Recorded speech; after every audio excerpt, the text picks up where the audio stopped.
Hello learners, welcome to Unacademy. मेरा नाम प्रांजल सिंह है और एक बार वापस मैं आपके साथ जुड़ चुका हूं हमारे इस अन अकेडमी जुडिशरी प्लेटफॉर्म में। कुछ अलग सा सेटअप दिख रहा है आपको, एक आर्मी ऑफिसर की फोटो। मैं इधर साइड में आके आपको कुछ इंपॉर्टेंट बात बता रहा हूं। ये केस जरा इंटरेस्टिंग है और मुझे खुद को रोका नहीं गया। एक्चुअल में आज इस केस की शुरुआत करने से पहले मैं दो इंपॉर्टेंट चीजों का डिस्क्लेमर देना चाहता हूं। आज इस पर्टिकुलर केस में हम दो इंपॉर्टेंट चीजें देखने वाले हैं। सबसे पहला फ्रीडम ऑफ रिलीजन के बारे में, यानी कि हमारे देश में अपने धर्म को प्रैक्टिस करने का जो फंडामेंटल राइट है वो किस हद तक अवेलेबल है और क्या उसके ऊपर कोई रेस्ट्रिक्शन अवेलेबल है। और दूसरी चीज हम बात करने वाले हैं आर्मी ऑफिसर्स के बारे में। नॉर्मली हम आर्मी ऑफिसर्स के बारे में जो न्यूज पढ़ते हैं वो रहती है इस बात की कि उन्होंने किस तरह से हमारे देश को प्रोटेक्ट किया और उसके साथ ही साथ किस तरीके से उन्होंने अपनी ब्रेवरी दिखाते हुए हमारे देश के बॉर्डर को सिक्योर किया। लेकिन आज जो ये न्यूज है ये कॉन्स्टिट्यूशन के इंपॉर्टेंट आर्टिकल के ऊपर बेस्ड है और उसके साथ ही साथ ये बेस्ड है आर्मी के रूल्स और रेगुलेशंस के बारे में। हमारे देश में हर एक व्यक्ति आर्मी को ज्वाइन करना चाहता है। उसको ऐसा लगता है कि आर्मी की जो सर्विस है वो एब्सोल्युटली बेस्ट सर्विस है और ये बात सच भी है।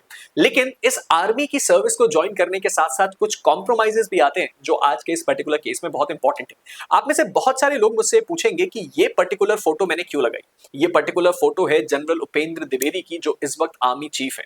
ये ना सिर्फ ये दिखाने के लिए है कि आज का जो हमारा पर्टिकुलर केस है वो इंडियन आर्मी को बिलोंग करता है, बल्कि उसके साथ साथ ये भी दिखाने के लिए है कि आज के पर्टिकुलर केस में जो स्ट्रिक्ट एक्शन आर्मी के द्वारा लिया गया है वो जनरल उपेंद्र द्विवेदी ने ही लिया है। तो चलिए समझते हैं क्या ये पूरा मामला और क्यों इसके बारे में जानना आपके लिए बहुत क्रूशियल है। सबसे पहले अगर इस केस की शुरुआत करें तो यहां पे हम बात कर रहे हैं एक आर्मी के कमीशन्ड ऑफिसर की।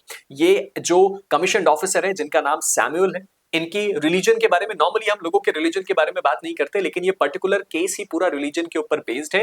ये क्रिश्चियन कम्युनिटी के ऑफिसर थे जिन्होंने इंडियन आर्मी को साल 2017 में ज्वाइन किया था। साल 2017 के बाद से ये इंडियन आर्मी में कमीशन थे और इनकी जो रेजिमेंट थी वो थी 3rd कैवलरी। अब ये 3rd कैवलरी क्या होता है, कैसे वर्क करता है, इसके बारे में आपको टेंशन लेने की जरूरत नहीं है। आपके लिए जो बात इंपॉर्टेंट है वो सारी की सारी मैंने यहाँ पे बता दी है। अब बेसिकली इनकी जो कैवलरी रेजिमेंट थी उसका एक प्रैक्टिस था कि वो हर हफ्ते जो गुरुद्वारा है और मंदिर है वहां पे जाते थे और उसके साथ साथ वहां पे प्रे करते थे। अब ये बात जो हमारे क्रिश्चियन आर्मी ऑफिसर है उनको खुद थोड़ी ठीक नहीं लगी। वो आर्मी के साथ पूरी तरीके से जो मंदिर और जो हमारे गुरुद्वारे है वहां जाते तो थे लेकिन उसके अंदर एंटर करने से मना करते थे क्योंकि क्रिश्चियनिटी जो है वो उनको इस बात के लिए अलाउ नहीं करती थी, ऐसा उन्होंने क्लेम किया। अब इस बात पे क्या हुआ सर, इस बात पे ये बात क्लेम करी गई कि वो जो आर्मी के ऑफिसर्स थे वो हमेशा कहां जाते थे, वो हमेशा जाते थे मंदिर और गुरुद्वारा, क्योंकि वहां पे कोई चर्च या कोई मॉस्क अवेलेबल नहीं था। अब इस परिस्थिति में उन्होंने ये जो उनका आपका रेजिमेंटल प्रैक्टिस है, यानी कि हर आर्मी के रेजिमेंट की कुछ प्रैक्टिसेस होती हैं, इस पर्टिकुलर प्रैक्टिस को करने से उन्होंने इनकार किया और उन्होंने बोला कि मैं साथ आपका पूरा दूंगा लेकिन मैं उन रिचुअल्स को फॉलो नहीं कर सकता क्योंकि मेरा धर्म इस बात की इजाजत नहीं देता। अब इस चीज के बाद आर्मी के सीनियर ऑफिसर्स ने उनके मल्टीपल काउंसलिंग सेशंस करवाए, उनको मल्टीपल काउंसलिंग दी और इस बात के लिए गाइड करने की कोशिश करी कि इंडियन आर्मी जो है वो एक नॉन रिलीजियस कम्युनिटी है, एक ऐसी ऑर्गेनाइजेशन है जहां पे किसी का कोई धर्म नहीं होता। और बहुत बड़े बड़े आर्मी ऑफिसर्स के हमने ये भी देखे इंटरव्यूज कि मैं एक हिंदू हूं लेकिन मैं मुस्लिम की प्रैक्टिसेस को भी फॉलो करता हूं अगर मेरे नीचे जिनको मैं कमांड कर रहा हूं वो मुस्लिम धर्म को अपनाते हैं, या सेम चीज अप्लाइड है क्रिश्चियनिटी में, या सेम चीज अप्लाइड है सिखिज्म में। और शायद इसी चीज के लिए इनको क्या किया गया, रेगुलरली गाइड भी किया गया। लेकिन इसके बाद भी इनका जो मोटिव है या इनका जो इंटेंशन है उस काम को लेकर वो नहीं बदला, क्योंकि उनका सिंपल सा ये मानना था कि क्रिश्चियनिटी जो है वो मुझे इस चीज के लिए अलाउ नहीं करती और मैं अपने रिलीजन को लेकर काफी सीरियस हूं। इसके बाद क्या होता है सर, आर्मी अपना स्ट्रिक्ट स्टैंड दिखाती है। क्या आर्मी इनके ऊपर परसिस्टेंट इनडिसिप्लिन का चार्ज लगाती है कि इसका मतलब ये रेगुलरली इनडिसिप्लिन क्रिएट कर रहे थे और ये जो रेजिमेंटल यूनिटी है, यानी कि वो जिस रेजिमेंट को कमांड कर रहे हैं उस रेजिमेंट की यूनिटी के प्रिंसिपल के अगेंस्ट जाता है।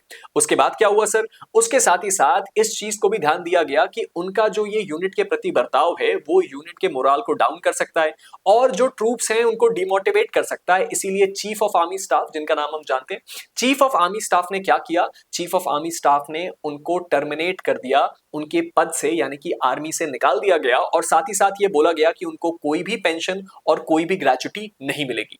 अब इसके बाद क्या होता है सर, जाहिर सी बात है कि ये एक ऐसी चीज है जो किसी की भी फीलिंग्स को हर्ट कर सकती है और इसीलिए उन्होंने इस पर्टिकुलर डिसीजन को चैलेंज किया कोर्ट में। अब इस परिस्थिति में जो आर्मी ऑफिसर थे उनका जो स्टैंड था एक बार उसको भी सुन लेते हैं।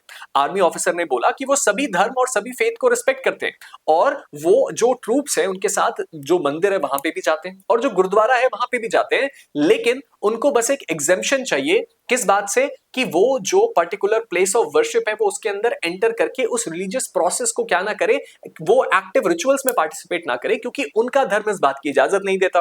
अब ये वाली जो पर्टिकुलर चीज है इसको उन्होंने हाईलाइट किया और साथ ही साथ ये भी बोला कि वो जो रेजिमेंट है वो सर्वधर्म स्थल से लैक करती है। इसका मतलब सर्वधर्म स्थल का मतलब ये होता है जहां पे हर एक धर्म के गॉड और गॉडेसेस की फोटो है। तो मान लीजिए कोई एक ऐसी वर्शिप की प्लेस जहां पे मस्जिद भी है, जहां मंदिर भी है, जहां गुरुद्वारा भी है, जहां चर्च भी है, और जैन टेंपल या इसके अलावा बाकी जो धर्म है उनके लिए भी अपने रिलीजन को प्रैक्टिस करने का स्पेस है। तो उन्होंने ये आर्ग्यू किया कि इस चीज में भी लैक किया हमारा रेजिमेंट और शायद इसीलिए मेरा जो फैसला था वो सही था। और इसके साथ साथ उन्होंने इस बात को क्लेम किया कि आर्मी के द्वारा लिया गया यह फैसला न केवल अनजस्ट है बल्कि उसके साथ ही साथ उनकी रिलीजियस फ्रीडम को भी वायलेट करता है, जो कि सीधे सीधे रिलेट होता है इंडियन कॉन्स्टिट्यूशन से। इसके बाद क्या होता है, दिल्ली हाईकोर्ट की फाइंडिंग्स आपके लिए बहुत ज्यादा क्रूशियल है। दिल्ली हाईकोर्ट ने इस मसले पे क्या बोला?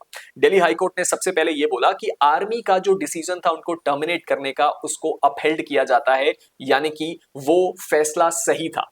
उसके साथ ही साथ उन्होंने ये बोला कि हमारे देश में हमेशा एक प्रिंसिपल सबसे आगे स्टैंड करेगा, that is nation before religion, यानी कि हमारा देश हमारे धर्म से सबसे पहले आता है। और उसके साथ ही साथ ये principle specially Indian armed forces का कोर प्रिंसिपल है, यानी कि आर्मी में nation is always first, religion always comes at second, third और फोर्थ। उसके साथ ही साथ उन्होंने क्या बोला कि इंडियन आर्मी एक सेकुलर स्पेस है और उस परिस्थिति में यहां पे इस तरह की एक्टिविटीज को डिसिप्लिन पैरामाउंट माना जा सकता है। अब उसके साथ ही साथ उन्होंने ये भी बोला कि जो कमांडिंग ऑफिसर, ये जो पर्टिकुलर ऑफिसर थे वो कमांडिंग ऑफिसर थे, उनकी ये रिस्पॉन्सिबिलिटी बनती है कि वो क्या करें, अपने ट्रूप्स को लीड फ्रॉम द फ्रंट करें, एक एग्जाम्पल सेट करें अपने ट्रूप्स के लिए, और उनका ऐसा बर्ताव ट्रूप्स के बीच एक ऐसी फीलिंग को फैला सकता है जो आर्मी के प्रिंसिपल्स, आर्मी की कोर वैल्यूज के अगेंस्ट है। उसके साथ ही साथ उनके जो कंप्लीट रिफ्यूजल है उससे भी कोर्ट नाखुश दिखे और उन्होंने बोला कि ट्रूप्स का जो मोरल है वो उससे डाउन होगा। और उसके साथ ही साथ सिंपली उन्होंने क्या बोला, उन्होंने सिंपली ये बोला कि उनका जो इनसबऑर्डिनेशन है वो उसी का कॉन्सिक्वेंस है जो उनके ऊपर एक्शन लिया गया। तो बेसिकली दिल्ली हाई कोर्ट ने इस बात को अपहेल्ड किया कि आर्मी ऑफिसर को जो निकाला गया है वो एक सही डिसीजन और इसमें कोई भी गलत चीज नहीं है। अब इस पर्टिकुलर जजमेंट के कुछ की ऑब्जर्वेशंस को हम नोटिस करते हैं। सबसे पहली चीज हमने ये देखी कि हमारे देश में जब हम डिफेंस फोर्सेस की बात करते हैं तो हमने कई बार कई सिचुएशन में इस बात को पढ़ा और समझा है कि डिफेंस फोर्सेस का खुद का कोई अपना धर्म नहीं है, वो प्योरली नेशन के लिए काम करती है। और अगर कोई डिफेंस फोर्सेस को ज्वाइन करता है तो उनके कुछ फंडामेंटल राइट सस्पेंड भी किए जाते हैं। ये काफी हद तक उससे रिलेट भी होता है, जो कि बात करता है कि आर्मी में कोई रिलीजन नहीं होता। उसके साथ ही साथ ये बात भी ऑब्जर्व करी जाती है कि जो रिलीजियस वॉर क्राइज है, हमने कई ऐसी रिलीजियस वॉर क्राइज देखी है जो अलग अलग रेजिमेंट इंडियन आर्मी की कंटिन्यू करती है, उसको एक मोटिवेशन की चीज माना जाता है बल्कि डिस्क्रिमिनेटरी बात नहीं। यानी कि वो जो रिलीजियस वॉर क्राइज है उसका मतलब ये नहीं है कि वो पर्टिकुलर रेजिमेंट उस धर्म को फॉलो करती है, वो पर्टिकुलर वॉर क्राइज केवल इसलिए है ताकि हम अपने ट्रूप्स को मोटिवेट कर सके। और उसके साथ ही साथ क्योंकि एक सीरियस रिलीजियस नेचर का ऑफेंस था इंडियन आर्मी के परव्यू में, तो इसीलिए इस पर्टिकुलर केस में कोर्ट मार्शल को अवॉइड किया गया और सिंपली उनको आर्मी से टर्मिनेशन दिया गया। जो फाइनल वर्डिक्ट था उन्होंने क्या किया, जो आर्मी ऑफिसर की पिटीशन थी उसको डिसमिस किया और उसके साथ ही साथ जो इंडियन आर्मी का फैसला था उसको अपहेल्ड किया।